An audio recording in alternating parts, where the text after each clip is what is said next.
Just a few weeks ago, Canon rumors said that we're getting the Canon R7 in March. And with March just a couple of days away, well, our attention is turning to what this camera could possibly be. We've just gotten the OM1 out of the way, the GH6, and now all eyes are turned to Canon. Some believe that this is going to be an APS-C camera, while others believe it's going to be a full-frame camera. To help you understand what this camera is going to be, I'm going to divide this video up into 3 separate sections. The first section is going to look at 3 APS-C cameras we're supposed to be getting this year. Then I'm going to look at 2 particular full-frame mirrorless cameras we're going to get this year and how they relate to each other. And then I'm going to look at the numbering system used for DSLRs like the 1D, the 5D, 90D, and etc. And the current numbering system such as the R3, the R5, and the R6, and why the EOS R and the ARP don't follow that numbering system.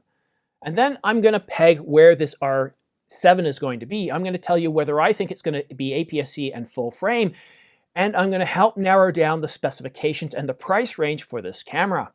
Some believe that the R7 is going to be an APS-C camera, and in particular, a successor to the 7D Mark II. A camera used by wildlife photographers, a camera that has been since discontinued, and you really can't purchase it anywhere unless, of course, you're looking to the used market. But there's 3 potential cameras that Canon could be releasing into the R system this year. Obviously, a high-end version, which would be a successor to the 7D Mark II, but also a replacement or successor of the 90D. And this makes a lot of sense because the 90D is very capable, it's aimed at hobbyists, and it sells very, very well.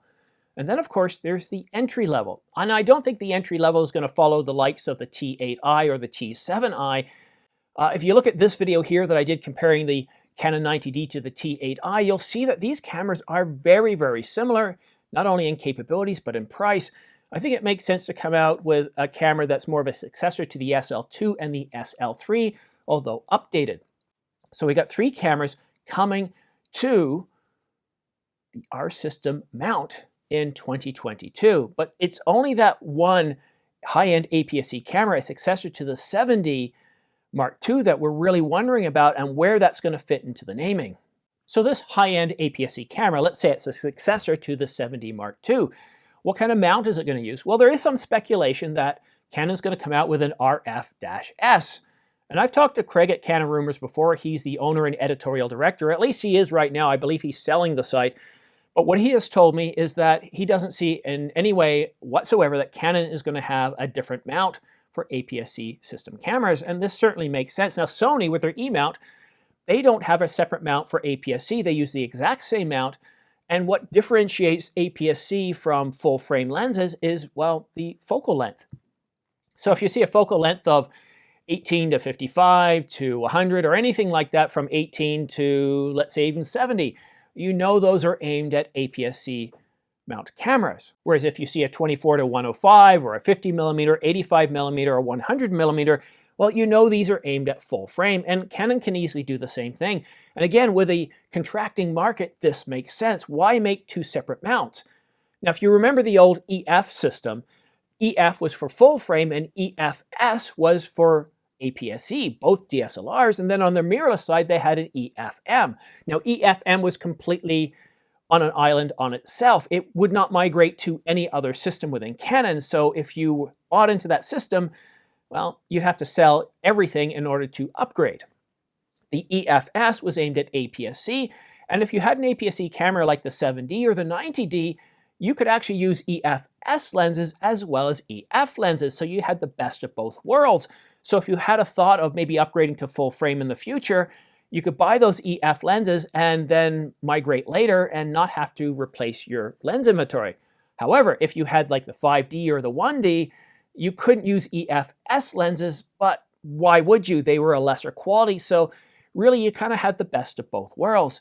So for the new R system, there isn't going to be a new mount. It's going to use the same RF mount, not any sort of RF-S. All right, now let's go back to full-frame mirrorless cameras. We're supposed to get at least 3 full-frame mirrorless cameras at least announced in 2022.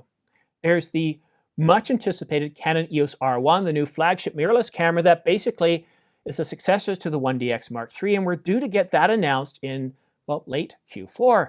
And that's really not germane to this conversation. The other 2 cameras are, and that's the EOS RP replacement and a camera that sits between the EOS RP and the EOS R6. Let's call these the EOS RP Mark II and the EOS R Mark II. Now, Canon came out with the EOS R and the EOS RP back in 2019 and 2018 respectively. They were designed to let the market know that Canon was serious about full-frame mirrorless cameras. It was designed to get something out there really quickly. And there wasn't really any plans at Canon to make successors of these cameras. And if we follow up that logic, then it would make sense to call both the RP Mark II and the EOS R Mark II the R7 and R8. And that leaves room for a high-end APS-C camera on the R system to be called the R9. And well, that's logical. And let's take a look at the naming convention used by Canon for the DSLRs. At the top end, at the flagship level, we have the 1D, the 1DX. Then there was the EOS R3, or not the EOS R3, the EOS 3. And then we had what was considered the all-around professional DSLR, the 5D in its various variants, like the 5D RS and the 5D Mark IV, which was the last one to come out. And then below that, we had the 6D. Now, the 6D was essentially the DSLR, basically entry-level full-frame camera. And I kept wanting to say mirrorless in there, but the 6D was the entry-level full-frame camera. And it was largely panned by a lot of people. It was seen as being soft. It wasn't that great in stills and video, but a lot of people really liked it. But that was their entry level. And then after that, there were no more full-frame cameras.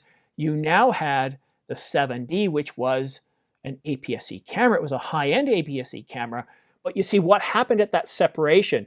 Everything from the 7D down, 7D, 90D, 1000D, etc., were APS-C-based cameras. Everything 6D and above was full frame.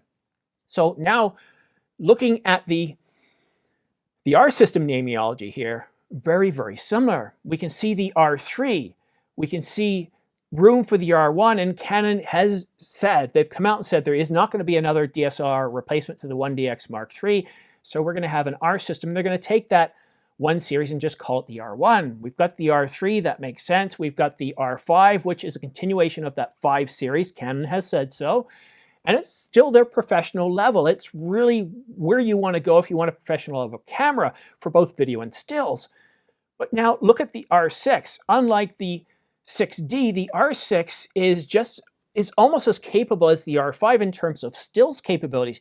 Yes, it only has a 20 megapixel sensor, but it has the same processor as the 1DX Mark III. It has the same capability of shooting 20 frames per second electronic. It is truly a very, very fast camera. So when it comes to low light performance, dynamic range, and all that stuff, it is kind of like a mini 1DX Mark III. But on the video side, we can see that it's significantly crippled compared to the R5.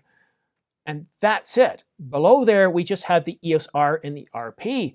And so you can see what I've thought is it would make sense logically to go full frame, full frame, full frame, and then you start to go into APS-C. And that uses that same logic as I said before, that the EOS RP would be the R8, and the camera that sits between the EOS RP and the R6, that would be called the R7. And then that leaves room for a high-end APS-C to come in at not the R7, but the R9.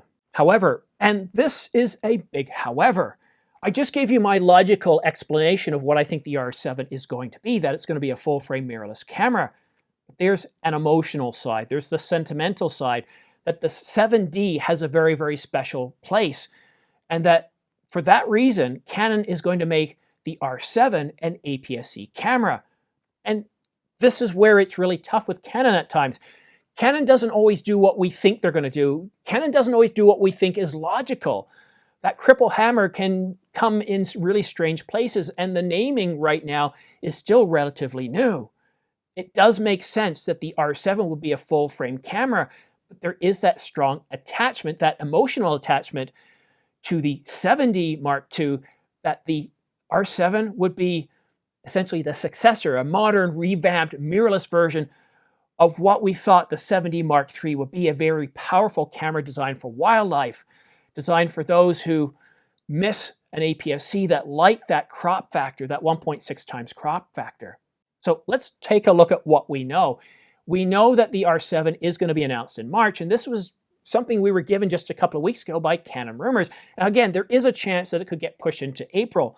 It's 2022 now, and what we've seen from 2020 and 2021 is that dates keep getting pushed. But for now, it's been validated by known sources that we're getting the R7 in March. We also know that we're getting APS-C R System cameras this year, at least one, potentially three, and we know that it's going to use the same RF mount. There isn't going to be any hyphenated RFS mount, and that this first camera that's going to be announced for the R System based on APS-C, based on an APS-C sensor, is going to be high-end. And so this leaves me with a very simple question.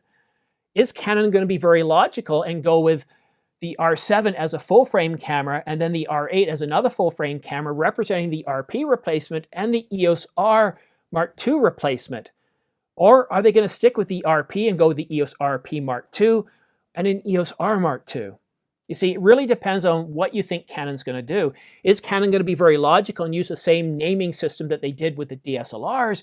And from what we can see with the R3, the R5, the R6, and rumors of the R1, that certainly makes a lot of sense.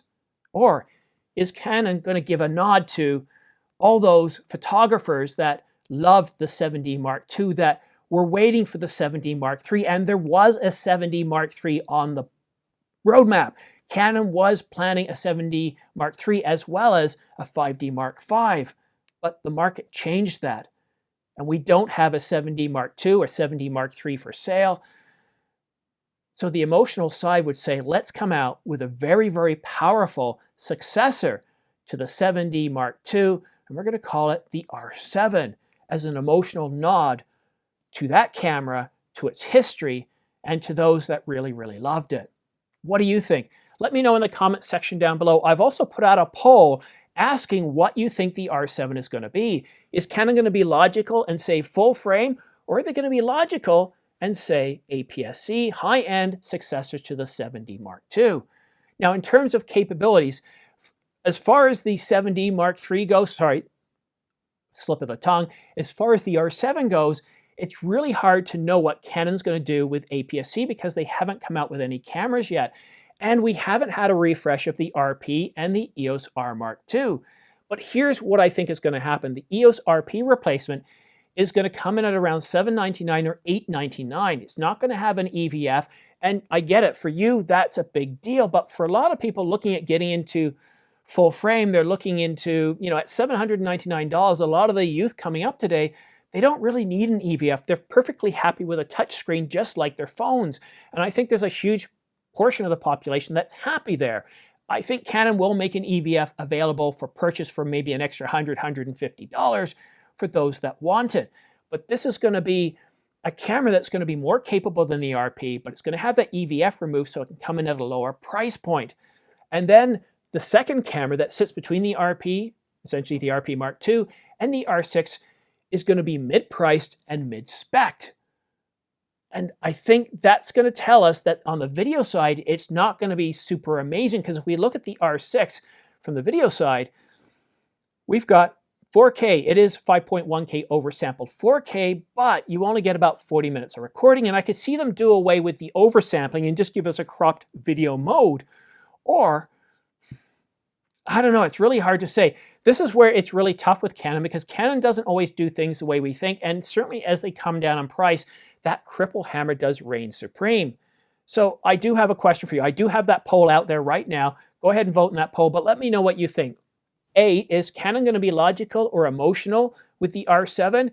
Is it going to be APS-C or full frame? And what do you think are the capabilities going to be with the RP for video, the EOS R Mark II for video, and even the 7D for video?